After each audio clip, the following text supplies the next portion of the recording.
Sveiki, mieli draugai, Tilžė, vokiečių, Tilzė, Tilzit, nuo 1946 Rusija, Sovietskas, miestas Rusijos federacijos, europinės dalies vakaruose, Kaliningrado srityje, į šiaurės rytus nuo Karaliaučiaus. Prie Lietuvos Respublikos sienos 38 514 gyventojų, 2021, antras pagal gyventojų skaičių, po Karaliaučiaus Kaliningrado srities miestas. Tilžė įsikūrusi prie Tilželės ir Nemuno santakos.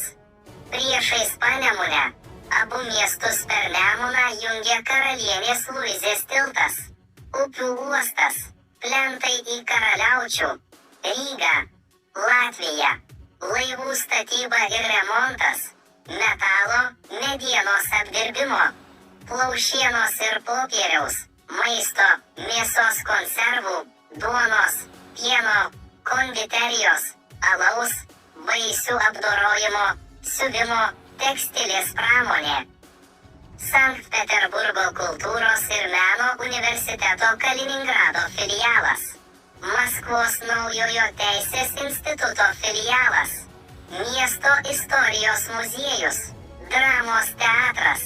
Kristaus prisikėlimo katalikų bažnyčia, pastatyta 2000 metais. Šventųjų Bazilijaus didžiojo, Grigaliaus Nacenziečio ir Jono Auksaburnio soboras, pastatytas 2007 metais. Su manimi, pasienio zona, Panemunė iš Kaliningrado srities Tilžės. Rusija, mano draugas Pudingas yra čia. Jis neleis mums pasiklysti kitoje civilizacijoje. Užsiprenumeriavę YouTube kontekste. Jums bus leista žiūrėti ir naujus dvasinės pusiausvyros epizodus iki to laiko, kai žmogus įkels koją į šią žemę. Tiems, kurie siekia žinių, greitai sekite mus kitame Sergechu TV numeryje.